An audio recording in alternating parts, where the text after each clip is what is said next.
Chain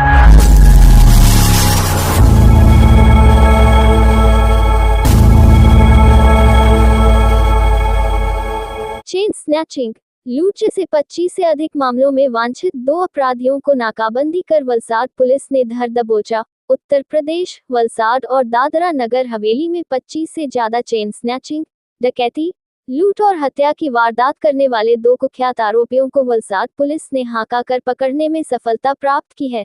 दोनों को national highway number 48 पर स्थित भिलाड़ से पकड़ा गया है। दोनों आरोपियों के पास से पुलिस ने 2 पिस्तौल, जिंदा कारतूस, 1 चोरी की बाइक और 1,50,040 रुपये का माल बरामद किया है। दोनों आरोपी महाराष्ट्र भागने की फिराक में थे।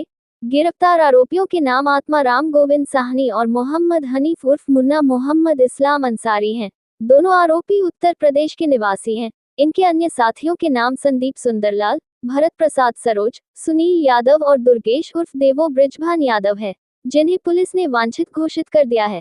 आइए सुनते हैं इस संदर्भ में वलसाड पुलिस अधीक्षक डॉक्टर करण राज बाघेला ने क्या कहा। वलसाड जिल्लाना वलसाड रूरल पोलीस અને વલસાડ સિટી પોલીસ સ્ટેશનમાં છેલ્લા એક મહિનામાં અલગ અલગ સમયે 2 ચેઇન સ્નેચિંગના બનાવ બન્યા હતા અને બંને બનાવોમાં જે બાઇક ઉપર આવેલા આરોપીઓ હથિયાર બતાવીને ધમકાવીને ચેઇન સ્નેચિંગ કરેલું હતું। બંને બનાવોની ગંભીરતાને ધ્યાન રાખીને તાત્કાલિક તમામ જિલ્લાની તમામ ટીમો, ક્રાઇમ બ્રાન્ચ, એસઓજી સાથે સાથે વલસાડ સિટી, વલસાડ રૂરલ તમામ કામે લગાડવામાં આવી હતી। જે બીજો જે બનાવ બન્યો હતો ચેઇન સ્નેચિંગનો, એ દરમિયાન સમગ્ર જિલ્લામાં નાકાબંધી આપવામાં આવી હતી અને નાકાબંધી દરમિયાન આરોપીઓ છે એ પારડી પીઆઈ ગઢવીએ એનો પીછો કર્યો હતો અને પીછો કરતા આરોપીઓ વાપીના કોઈ વિસ્તારમાં બાઇક ફેંકીને જતા રહ્યા હોય એવાની અમને હકીકત મળી હતી। Valsad city, Vapi town, Vapi GIDC ડુંગરા તમામ પોલીસ કામે લાગેલી હતી। આ જે ગુનાને અંજામ આપ્યો હતો એ બાઇક છે એને બિનવારસી કબજે કરવામાં આવ્યું હતું અને ગુનામાં એમણે પહેરેલા જેકેટ એની સાથે સાથે એક દેશી કટ્ટો પણ ત્યાંથી મળી આવ્યો હતો। બનાવોની ગંભીરતાને ધ્યાને રાખીને સમગ્ર જિલ્લાની અલગ અલગ ટીમો બનાવીને આ આરોપીઓ બાબતે હ્યુમન ઇન્ટેલિજન્સ અને ટેકનિકલ ઇન્ટેલિજન્સ એકઠું કરવામાં આવ્યું હતું અને આ ઇન્ટેલિજન્સના આધારે ભિલાડ વિસ્તારમાંથી આ બંને આરોપી જેણે ચેઇન સ્નેચિંગ અને લૂંટ કરી હતી એ બંને આરોપીને પકડી પાડવામાં મોટી સફળતા મળી છે। બંને આરોપી જે આતમ સાહની અને બીજો જે આરોપી છે મોહમ્મદ હનીફ ઉર્ફે મુન્ના અંસારી, આ 2 આરોપીની આપણે ધરપકડ કરી છે।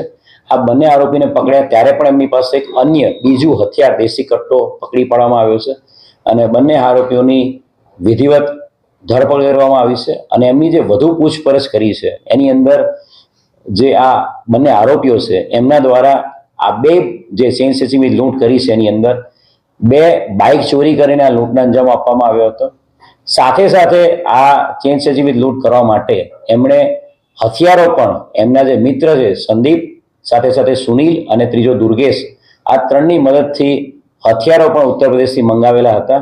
એટલે કુલ 2 આર્મ્સ એક્ટના ગુનાઓ, 2 બાઇક ચોરી, 2 ચેઇન સ્નેચિંગ લૂંટ અને 1 જૂની મોબાઈલ ચોરી, એમ 7 જેટલા ગુનાઓ ડિટેક્ટ કરવામાં વલસાડ જિલ્લા પોલીસને સફળતા મળી છે। યુપીનો જે ગેંગસ્ટર એક્ટમાં જે નામચીન છે એનો કોઈ ગુનાહિત ઇતિહાસ છે।